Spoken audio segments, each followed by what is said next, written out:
श्रीमन्नारायण दोस्तों, राधे राधे। एक गांव में एक बुजुर्ग महिला रहती थी।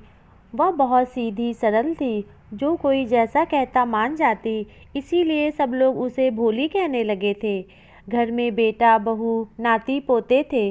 भोली दिन भर अपने नाती पोतों को खिलाती रहती, किसी से भी कभी नहीं झगड़ती थी। मंदिर में रोज़ दर्शन करने जाती। सब पूछते, मंदिर जाकर तुम्हें क्या मिलता है? तो भोली झट से कहती, मुझे ठाकुर जी तो मिलते हैं। तब सब लोग ठहाके मारकर हंसते और भोली का मजाक उड़ाते। पर भोली किसी का भी बुरा नहीं मानती और हमेशा खुश रहती। एक दिन गांव के मंदिर के पुजारी जी को किसी काम से बाहर जाना था, तो उन्होंने भोली से कहा, भोली माई, ठाकुर जी से मिलने रोज आती हो, 2 दिन की पूजा कर लो और भोजन बनाकर ठाकुर जी को खिलाना। हमें जरूरी काम से बाहर जाना है, तुम्हें 2 दिन मंदिर में ही रहना होगा। अपने ठाकुर जी की बात थी, इसलिए भोली मान गई। बोली, ठीक है, जैसा बनेगा खिला देंगे, 2 दिन की ही तो बात है। ठाकुर जी की बात थी, भोली भला कैसे मना कर सकती थी? मिलने भी तो रोज जाती थी। भोली भगवान को मूर्ति नहीं, इंसान की तरह समझती थी। हमेशा पुजारी जी से कहती थी, आप बहुत काम करते हैं। भगवान को रोज़ नहलाना, कपड़े पहनाना, भोजन बनाकर खिलाना। भगवान से कहो अपना काम खुद किया करें, क्या सिर्फ सजे धजे बैठे रहते हैं?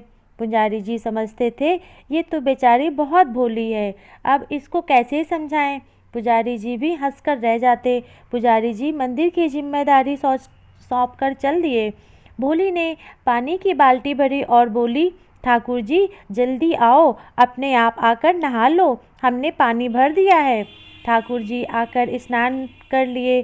भोली बोली, ये लो आपके कपड़े, इन्हें पहन लो और ये चंदन रखा है, जल्दी से तैयार हो जाओ। ठाकुर जी ने अपने सारे काम खुद ही कर लिए। भोली ने रसोई बनाई और ठाकुर जी की थाली परोस दी और कहने लगी, आओ जल्दी से अपने आप भोजन करो। अब ठाकुर जी ने भोजन भी कर लिया। फिर भोली ने साफ सफाई की और थक गई और बोली, ठाकुर जी अब आप सो जाओ। ठाकुर जी ने भोली की बात मान ली और सो गए। भोली भी वहीं बैठ गई। जब ठाकुर जी सो गए तो वह भी आराम करने अपने कमरे में चली गई।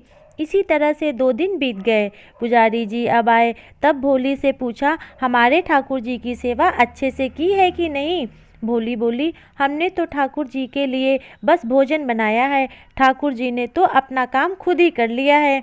हम बूढ़े हैं, भला इतना काम कैसे करते? भोली बोली, हम बहुत थक गए हैं, अब हम अपने घर जा रहे हैं। पुजारी जी भोली की बातों पर विश्वास नहीं हुआ। भला ठाकुर जी अपना काम खुद कैसे कर सकते हैं? इसीलिए वो बोली, भोली माई एक दिन और काम कर देती तो फिर चली जाना, हम भी बहुत थक गए हैं, हम भी एक दिन और आराम कर लेंगे। भोली मान गई। फिर वह रोज़ की तरह बाल्टी भरकर लाई और ठाकुर जी को बुलाने लगी, जैसे ही पहले बुलाया करती थी। पुजारी जी सब छुप कर देख रहे थे। उन्होंने देखा कि ठाकुर जी आए और अपने सारे कपड़े निकालकर स्नान करने लगे। जैसे ही पंडित जी ने ठाकुर जी के दर्शन किए, उनकी आंखों से आंसू की धारा बहने लगी। तब भगवान अंतर ध्यान हो गए। पुजारी जी बोले, भोली के चरणों में गिर गए और कहने लगे, भोली माई, तुमने तो आज भगवान के दर्शन ही करा दिए।